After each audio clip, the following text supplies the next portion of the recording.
I am presenting this budget when the global economy is in a serious crisis. Global growth has slowed down from 3.4% in 2014 to 3.1% in 2015. Financial markets have been battered and global trade has contracted. Amidst all these global headwinds, the Indian economy has held its ground firmly. Thanks to our inherent strength and the policies of the government, a lot of confidence and hope continues to be built around India. The International Monetary Fund has hailed India as the bright spot amidst a slowing global economy. The World Economic Forum has said that India's growth is extraordinarily high.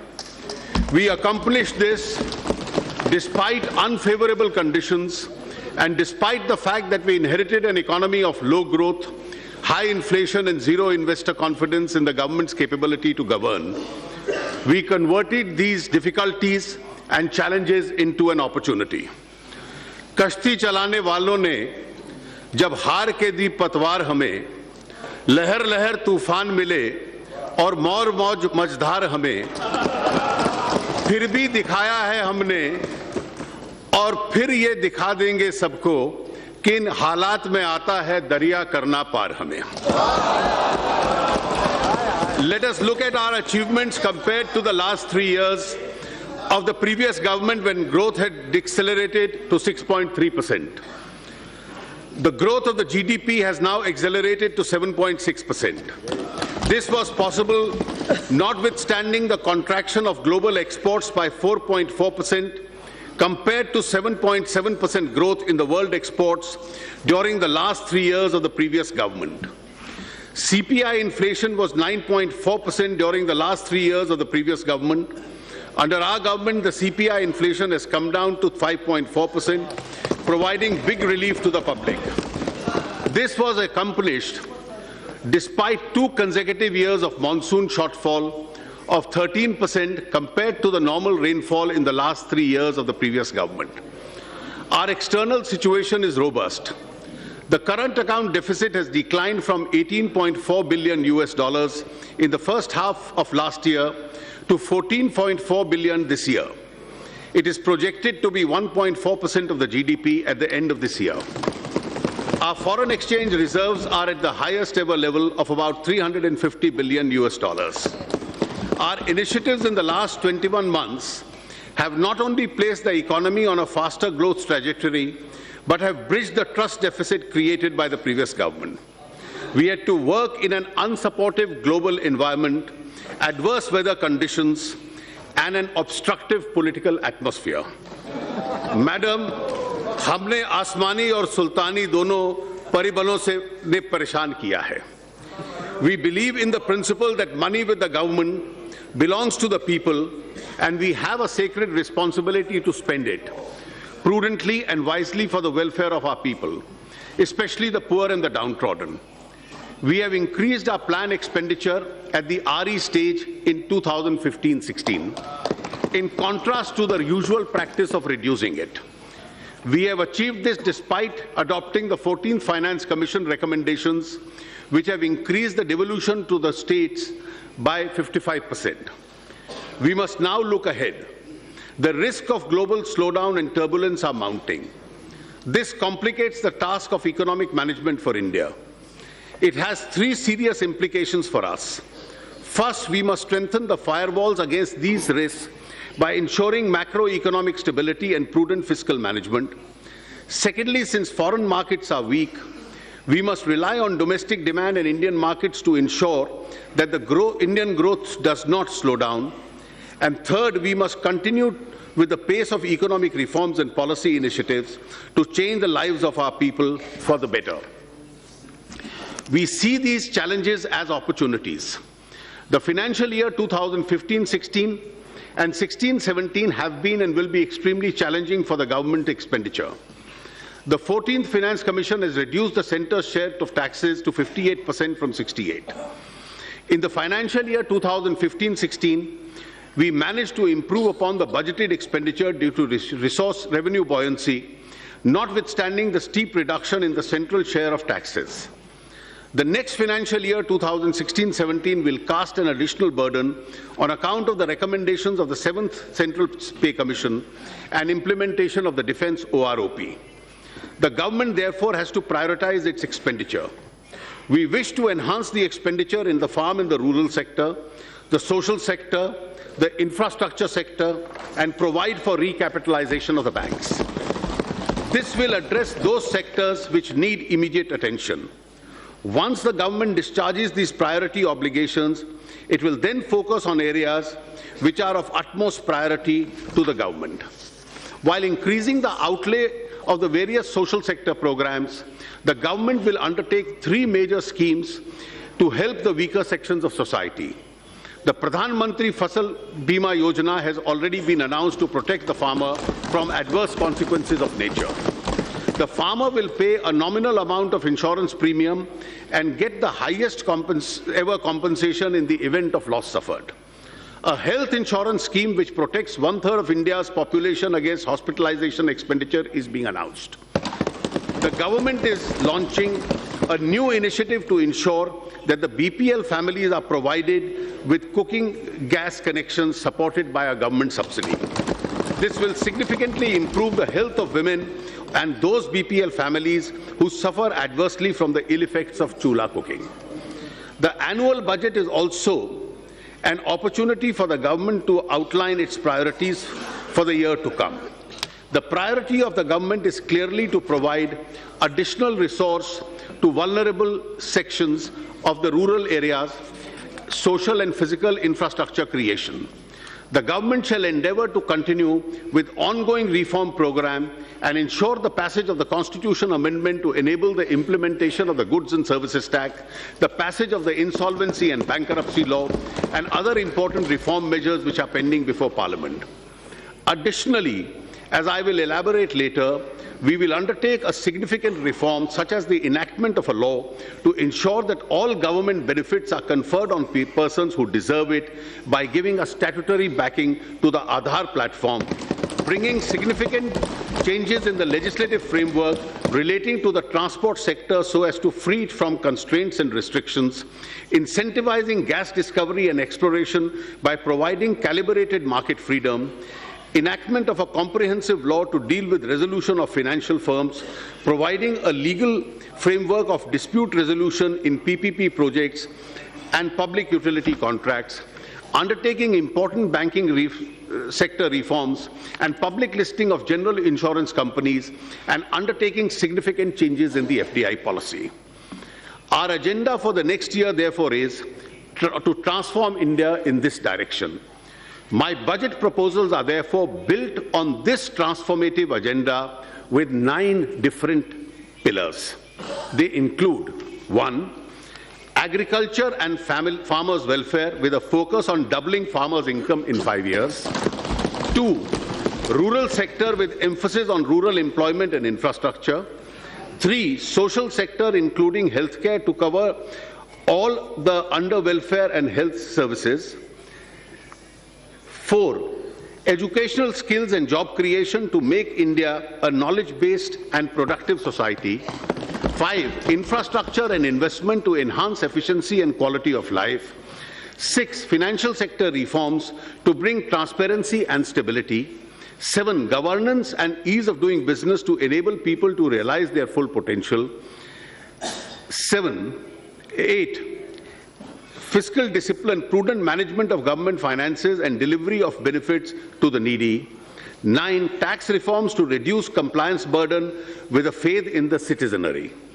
In each of these things, I shall outline specific policy measures and initiatives which would have a transformative impact on our economy and the lives of our people. Agriculture and farmers' welfare. Let me first take up agriculture and farmers' welfare. We are grateful to our farmers for being the backbone of the country's food security. We need to think beyond food security and give back to our farmers a sense of income security. Government will therefore reorient its interventions in the farm and non-farm sector to double the income of farmers by 2022. Our total allocation on agriculture and farmers' welfare is rupees 35,984 crores. We need to address issues of optimal utilization of our water resources, create new infrastructure for irrigation, conserve soil fertility with balanced use of fertilizer, and provide value addition and connectivity from farm to markets. Irrigation is critical for increasing agricultural production and productivity. Of the 141 million hectares of net cultivated area in the country, only 46% is covered with irrigation. The Pradhan Mantri Krishi Sichai Yojana has been strengthened and implemented in mission mode. 28.5 lakh hectares will be brought under irrigation under this scheme. Implementation of 89 irrigation projects under AIBP, which has been languishing, will be fast-tracked. This will help us to irrigate 80.6 lakh hectares. These projects require rupees 17,000 crores next year and rupees 86,500 crores in the next 5 years. We will ensure that 23 of these projects are completed before 31st March 2017. A dedicated long-term irrigation fund will be created in NABARD with an initial corpus of about rupees 20,000 crores to achieve all these. A total provision of rupees 12,517 crore has been made through budgetary support and market borrowings in 2016-17. Simultaneously, a major program for sustainable management of the groundwater resources has been prepared with an estimated cost of rupees 60,000 crores and proposed multilateral funding. At least 5 lakh farm ponds and dug wells in the rain-fed areas and 10 lakh compost pits for production of organic manure will be taken up by making productive use of allocations under MG Narega. The Soil Health Card scheme is now being implemented with greater vigor. Through this, the farmer gets information about the nutrient level of the soil and can make a judicious use of fertilizer. The target is to cover all 14 crore farm holdings by March 2017. Rupees 368 crore has been provided for the National Project of Soil Health and Fertility. Besides, 2,000 model retail outlets of fertilizer companies will be provided with soil and seed testing facilities during the next 3 years. Fertilizer companies will also co-market city compost, which increases the efficacy of chemical fertilizer. A policy for conversion of city waste into compost has been approved by the government under the Swachh Bharat Abhiyan. To increase crop yield in rain-fed areas, which account for nearly 55% of the country's arable land, organic farming is being promoted. Towards this end, the government has launched 2 important schemes: the Paramparagat Krishi Vikas Yojana, which will bring 5 lakh acres under organic farming over a 3-year period. Second, the government has launched a value chain organic farming scheme called the Organic Value Chain Development in the northeastern region. The emphasis is on value addition so that organic produce grown in these parts finds domestic and export market. A total provision of 412 crores has been made under these schemes. Incentives are being given for enhancement of pulses production. Rupees 500 crore under the National Food Security Mission has been assigned to pulses.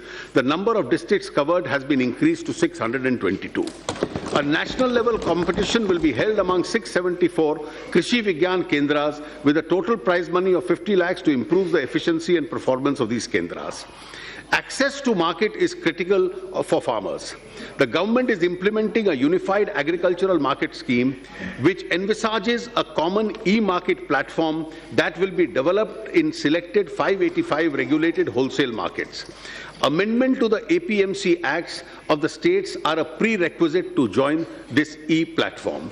I am happy to inform that 12 states have already amended their APMC Acts and are ready to come on board. More states are expected to join this platform in the coming year. A unified agriculture market e-platform will be dedicated to the nation on the birthday of Dr. Babasaheb Ambedkar on 14th April this year. 97 lakh metric tons of storage capacity was added to the central pool stock during the current year. we are implementing the Pradhan Mantri Gram Sadak Yojana as never before. The scheme has suffered because of underfunding. The allocation in 2012-13 and 13-14 was only 8,885 and rupees 9,805 crores respectively.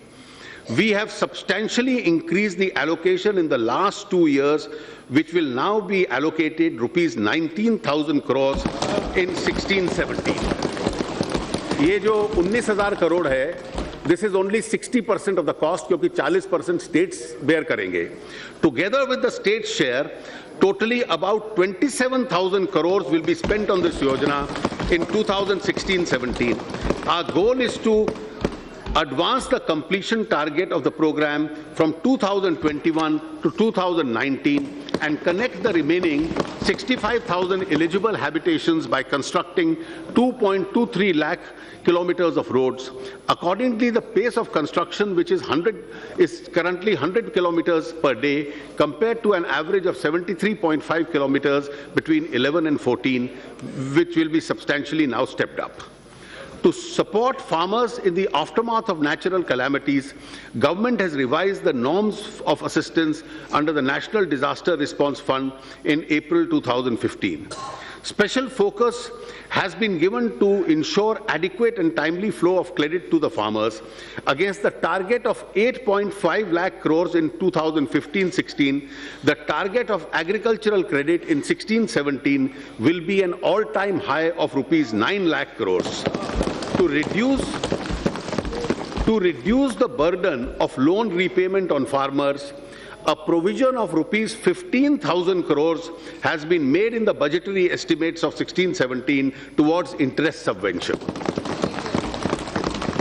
The government has also provided a path-breaking crop insurance scheme, namely Prime Minister's Fasal Bima Yojana. For effective implementation of the scheme, I have provided 5,500 crores in the budget of 16-17. We have to ensure that the benefit of MSP reaches farmers in all parts of the country. Mr. Jaitley, if you want to, you can sit and then... Thank you, madam. I'll do that. Yeah. We will have to ensure that the benefit of the MSP reaches the farmers in all parts of the country. 3 specific initiatives will be taken up in 2016-17 for this. First, the remaining states will be encouraged to take up decentralized procurement. Second, an online procurement system will be undertaken through the Food Corporation of India. This will usher in transparency, convenience to the farmers through a prior registration and monitoring of actual requirement. Third, effective arrangements have been made for pulses procurement. Farmers also take up other allied activities to supplement their farm income. To make dairy more remunerative to the farmers, 4 new projects will be taken up. First, the Pashudan Sanjeevani and Animal Welfare Wellness Program and a provision for the Animal Health Card, Nakul Swasthya Patra. Second, an advanced breeding technology. Third, creation of e-Pashudan Hut, an e-marketing portal for connecting breeders and farmers. And fourth, a national geomic center for indigenous breeds. These projects will be implemented at a cost of rupees 850 crores over the next few years. There has been a visible rise in the yield of honey from an average of 18 to 20 kilometers per box per annum in the year 2013-14 to 25 kilograms per box per annum in 2015-16. The total production of honey in the country has been increased from 76,150 metric tons in 14-15 to 86,500 metric tons. 90% of domestic honey is now exported. Rural area. After agriculture, I turn to the other segment, the rural economy. A sum of rupees 2.87 lakh crores will be given as grant in aid to the Gram Panchayats and municipalities as per the recommendations of the 14th Finance Commission. This is a quantum jump of 228% compared to the previous 5 years. The funds now allocated will translate to an average assistance of over rupees 80 lakhs per Gram Panchayat and rupees 21 crore per local urban body. These enhanced allocations are capable of transforming villages and small towns. Ministry of Panchayat Raj will work with the states and involving guidelines to actualize this. There is an urgent need to focus on areas of drought and rural distress.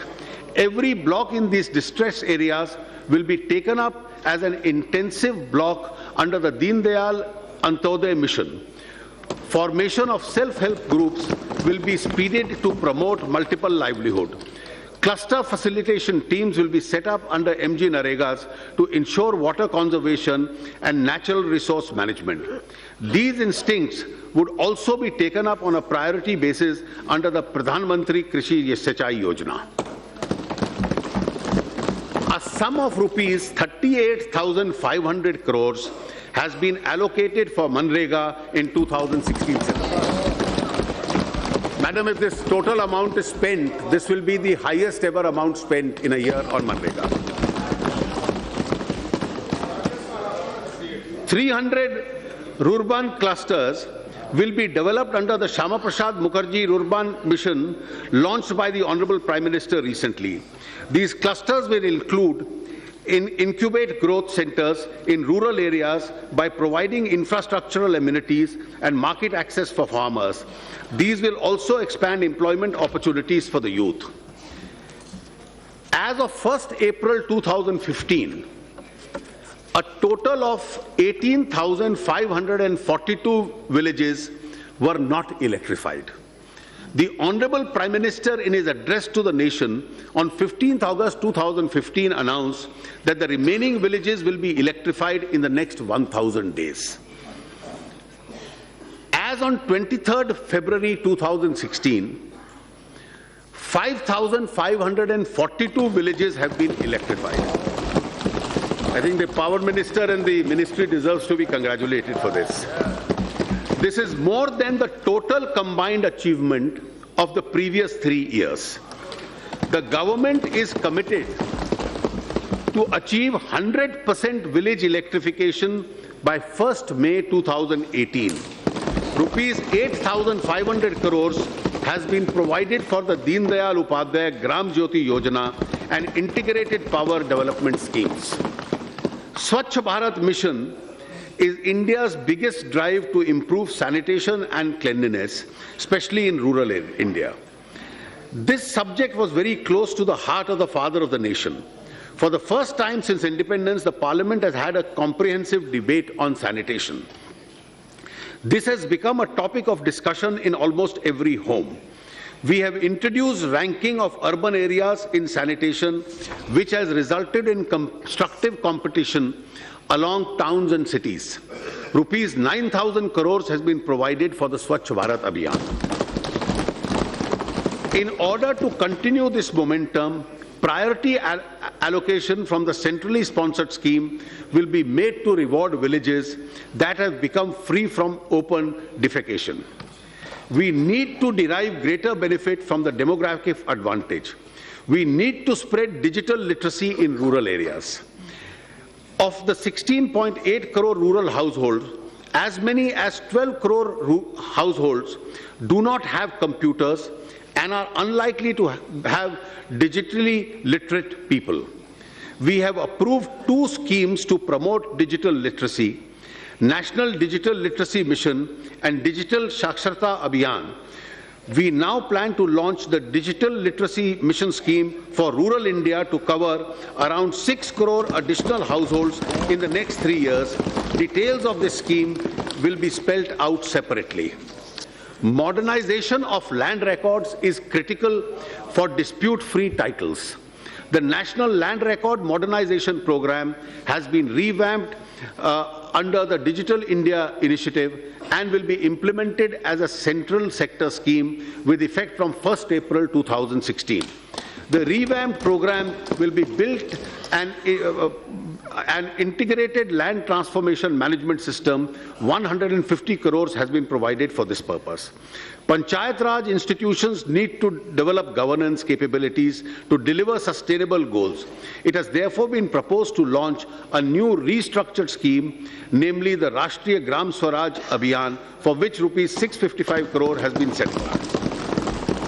For rural development as a whole, I have allocated rupees 87,765 crores in this budget. Madam, may I continue speaking now? Right.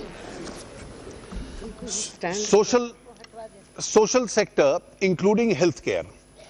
When asked what he intends doing for regeneration of India, Swami Vivekananda had said, no amount of politics would be of avail until the masses in India are well educated, well fed and well cared for.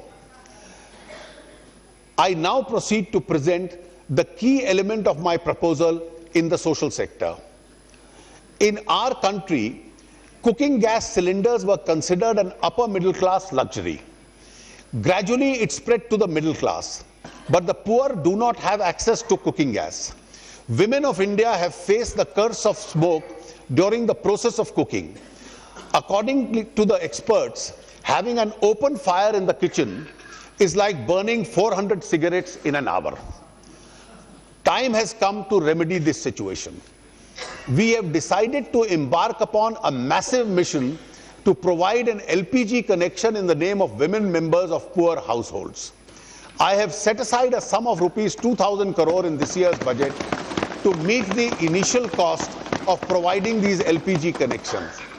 This would benefit about 1 crore 50 lakh households below the poverty line in the year 2016-17. The scheme will continue for at least 2 more years to cover a total of 5 crore BPS households. This will ensure universal coverage of cooking gas in the country. This measure will empower women and protect their health. It will reduce drudgery and time spent on cooking. It will also provide employment for rural youth in the supply chain of cooking gas. I want to take this opportunity to express our gratitude and appreciation of 75 lakh middle class and lower middle class households who have voluntarily given up their cooking gas subsidy in response to a call given by the Prime Minister. Their gesture is a matter of pride for the country. Catastrophic health events are the single most important cause of unforeseen out-of-pocket expenditure, which pushes lakhs of households below the poverty line every year. Serious illness of family members causes severe stress on financial circumstances of poor and economic weaker families, shaking the foundations of economic security. In order to help such families, the government will launch a new health protection scheme which will provide health cover up to rupees 1 lakh per family. For senior citizens of the age of 60 and above belonging to this category, an additional top-up package of rupees 30,000 will be provided. Quality medicines, making quality medicines available at an affordable price has been a key challenge. This will reinvigorate the supply of generic drugs. 3,000 stores under the Prime Minister Jan Aushadhi Yojana will be opened during 2016-17. Almost 2.2 lakh new patients of end-stage renal diseases get added in India every year, resulting in an additional demand for 3.4 crore dialysis sessions. With approximately 4,950 dialysis centers in India, largely in the private sector, concentrated in major towns, the demand is only half met. Each dialysis session costs around rupees 2,000, an annual expenditure of more than rupees 3 lakhs. Besides, most families have to undertake frequent trips for long distance to access dialysis services, incurring heavy travel costs and low wages. To address this situation, I propose to start a national dialysis service program. Funds will be made available through a PPP mode under the National Health Mission to provide dialysis service in all district hospitals. To reduce cost, I propose to exempt certain parts of dialysis equipment from basic customs duty, excise CVD and SAD. Scheduled caste and scheduled tribe entrepreneurs are beginning to show great promise in starting and running. The Prime Minister has given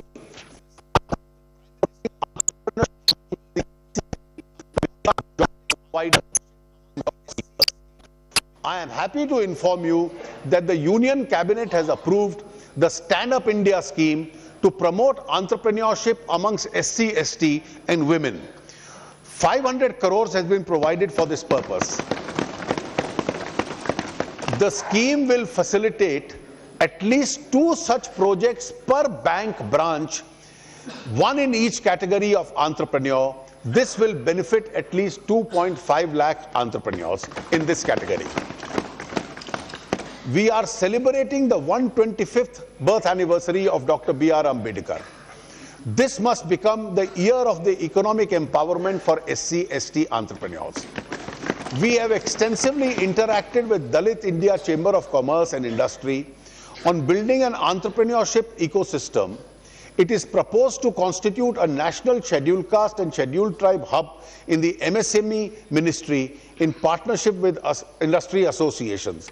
This hub will provide a professional support to scheduled caste and scheduled tribe entrepreneurs to fulfill the obligations under the central government procurement policy, adopting best practices and leverage the stand-up initiative. The scheme for welfare and skill development of minorities, such as multi-sectoral development program and Ustad, shall be implemented effectively. Education, skills and job creation. I would now like to highlight the steps proposed to be undertaken under the education, skill development and job creation, which is the 4th pillar of my budget proposals. After universalization of primary education through the country, we want to take the next big step forward by focusing on quality education. An increasing share of allocation under the Sarva Shiksha Abhiyan will be allocated. Further, 62 new Navodaya Vidyalayas will be opened in the remaining uncovered districts over the next 2 years. It is our commitment to empower higher educational institutions to help them to become world-class teaching and research institutions. An enabling regulatory architecture will be provided to 10 public and 10 private institutions to emerge as world-class teaching and research institutions. This will enhance affordable access to quality education for ordinary Indians. A detailed scheme will be formulated. We have decided to set up a higher education financing agency with an initial capital base of rupees 1,000 crores. The HEFA will be a not-for-profit organization that will leverage funds for the market and supplement them with donations and CSR funds. These funds will be used to finance improvements in infrastructure in our top institutions and will be serviced through internal accruals. To help students, higher educational institutions and employees to access degree certificates of candidates, it is proposed to establish a digital depository for school leaving certificates, college degrees, academic awards and mark sheets on the Passion of Securities Depository. This will help to validate their authenticity, safe storage and easy retrieval. Skill development. Skill India mission seeks to capitalize our demographic advantages. Since its launch, the National Skill Development Mission has created an elaborate skilling ecosystem and imparted training of 76 lakh youth. We want to bring entrepreneurship at the doorstep of youth through the Pradhan Mantri Kaushal Vikas Yojana. We have decided to set up 1,500 multi-skill training institutes across the country. I am setting aside an amount of rupees 1,700 crores for this initiative. We have decided to set up a national board for skill development certificate in partnership with industry and academia. We propose to further scale up the Pradhan Mantri Kaushal Vikas Yojana to skill 1 crore youth over the next 3 years. Entrepreneurship education and training will be provided in 2,200 colleges, 300 schools, 500 government and ITIs, and 50 vocational training centers through a massive open online courses. Aspiring entrepreneurs, particularly from those remote parts of the country, will become connected to mentors and credit markers. Job creation. In order to incentivize creation of new jobs in the formal sector, the government will pay the Employees Pension Fund contribution of 8.33% for all new employees enrolling in EPFO for the first 3 years of their employment. This will incentivize employers to recruit unemployed persons and also bring them into the books, the informal employees. In order to channelize this intervention towards target groups of semi-skilled and unskilled workers, the scheme will be applicable to those with salary up to rupees 15,000 per month. I have made a budget provision of rupees 1,000 crore in this scheme. Further, Finance Bill 2016 proposes to broaden and liberalize the scope of employment generation incentives available under Section 80JJAA of the Income Tax Act.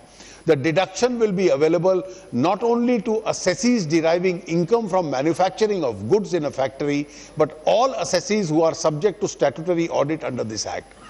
Thus, a deduction of 30% of the emoluments paid to such employees can be claimed for 3 years. The minimum number of days for which they should be employed during the year is proposed to be reduced from 300 to 240. No deduction, however, will be admissible in respect of employees whose monthly emoluments exceed rupees 25,000. Also, no deduction will be admissible in respect of employees for whom the government is paying the entire EPS contribution. A national career service was launched in July 2015. Already 35 million job seekers have registered on this platform. We propose to make 100 model career centers operational by the end of 2016-17. We also propose to interlink state employment exchanges with national career service platform. Retail trade is the largest service sector employer in the country. Many more jobs are created in this sector provided the regulations are simplified. If shopping malls are kept open all 7 days of the week, why not small and medium shops? These shops should be given a choice to remain open on all 7 days of the week on voluntary basis. The interest of workers in terms of mandatory weekly holiday, number of working hours per day, of course, has to be protected.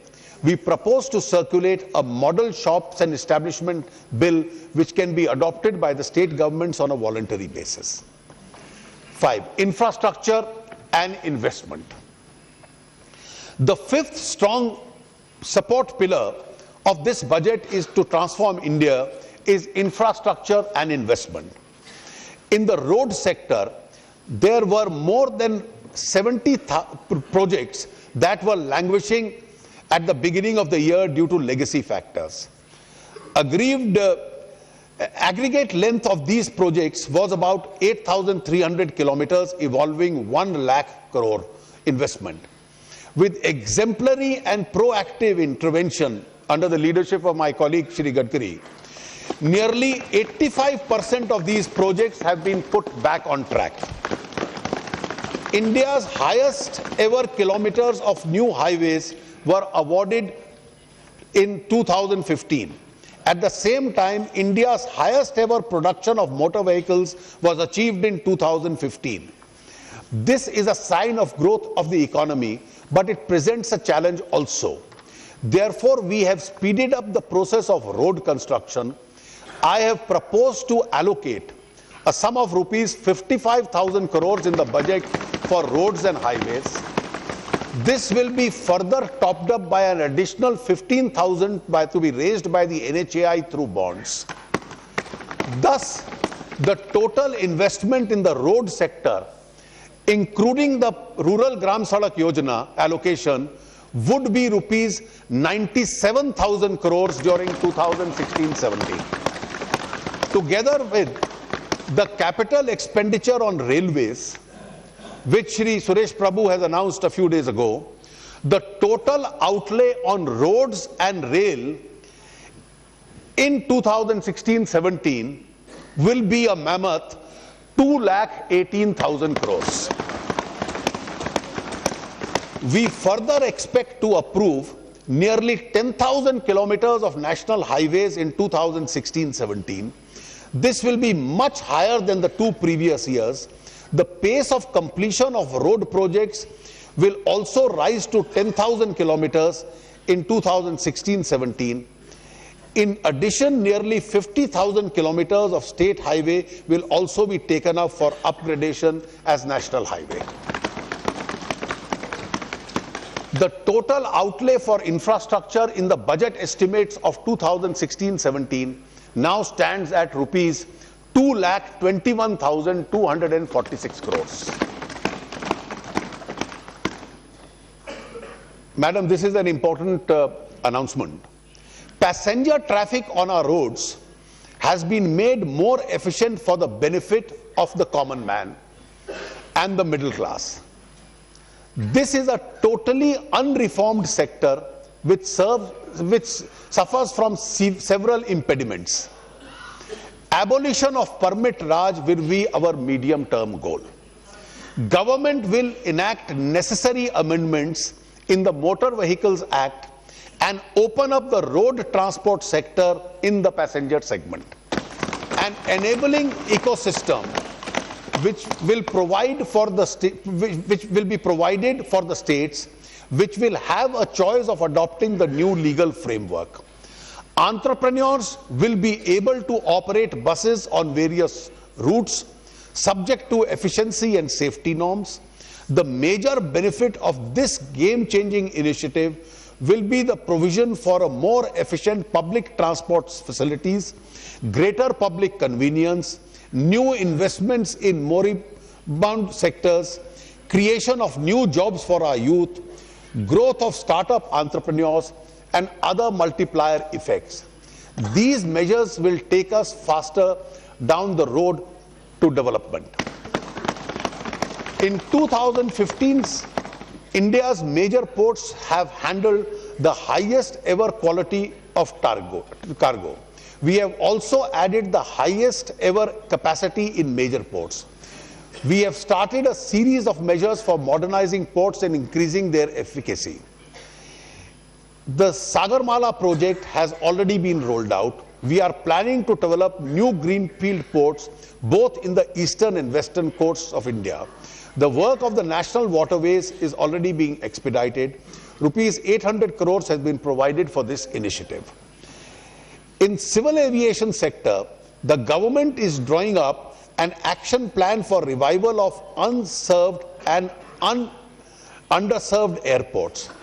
There are 160 airports and airstrips with state governments which can be revived at an indicative cost of rupees 50 to 100 crores each. We will partner with the state governments to develop some of these airports for regional connectivity. Similarly, 10 out of the 25 non-functional airstrips with the Airport Authority of India will also be developed.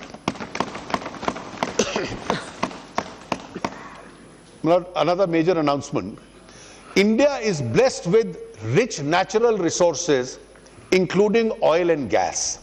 However, their discovery and exploitation has been below our potential. Imports of hydrocarbons occupy a larger share of India's imports.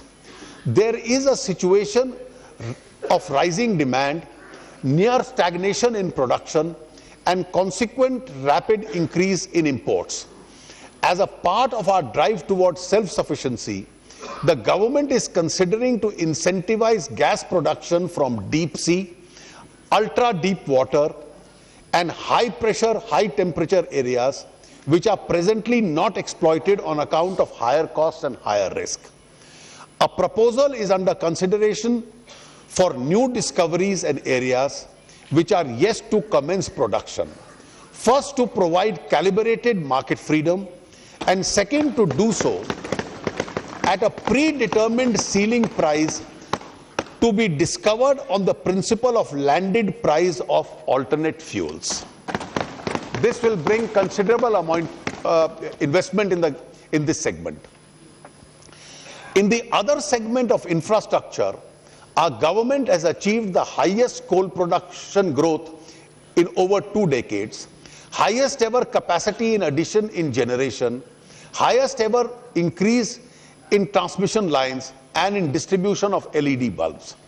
In the power sector, we need to diversify the resources of power generation for long-term stability. The government is drawing up a comprehensive plan spanning over 15 to 20 years to augment investment in nuclear power generation. Budgetary allocation up to rupees 3,000 crore per annum, together with public sector investment, will be leveraged to facilitate the required investment for this purpose. To augment infrastructure spending further, government will permit mobilization of additional finances up to rupees 31,300 by the NHAI, PFC, REC, ERIDA, NABARD and Inland Water Authority through raising of bonds during 16-17. Our private sector plays a very important role in developing infrastructure, as many of which are implemented in the public-private partnership. I would like to announce 3 initiatives to reinvigorate this sector and resolve future and pending issues. 1. A public utility resolution of disputes bill will be introduced during 2016-17 to streamline an institutional arrangement for resolution of disputes in infrastructure relating to construction contracts, PPP and public utility contracts. 2. Guidelines for renegotiation of PPP concession agreements will be issued, keeping in view the long-term nature of such contracts and the potential uncertainties of the real economy without compromising transparency. 3. A new credit rating system for infrastructure which gives emphasis to various inbuilt credit enhancement structures will be developed instead of relying on standard perception risks which often result in mispriced loans. These, Madam, I hope, will expedite the commencement of some of the stalled projects. I would like to announce further reforms in our FDI policy. The changes proposed are in the area of insurance and pension, asset reconstruction companies, stock exchanges, etc. Details of these changes are given in an annexure to the budget speech. The duty drawback scheme has been widened and deepened to include more products and countries. The government will continue to take measures to support the export sector. Our FDI policy has also to address the requirements of the farmers and our food processing industry. A lot of fruits and vegetables grown by our farmers either do not fetch the right price or fail to reach the market. Food processing industry and trade should be more efficient. 100% FDI will be allowed through FIPB route in the marketing of food products produced and manufactured in India. I think this will give an impetus to the food processing ministry to enhance this sector. This will benefit the farmers, give impetus to the food processing industry and create vast employment opportunities. A new policy of management of government investment in public sector enterprises, including disinvestment and strategic sale, has been approved. We have to leverage the assets of the CPSEs for generation of resources for investment in new projects. We will encourage CPSEs to divest individual assets like land, manufacturing unit to release their asset value for making investments in new projects. The Niti Aayog will identify the CPSEs for this strategic sale. We will adopt a comprehensive approach for efficient management of the government investment in CPSEs by addressing issues such as capital restructuring, dividend bonus shares, etc. The Department of Disinvestment is being renamed the Department of Investment and Public Asset Management, the DIPAM. Financial sector reforms. A vibrant financial sector is of critical importance to the growth of every economy. In my last two budgets, I had announced several measures in this regard.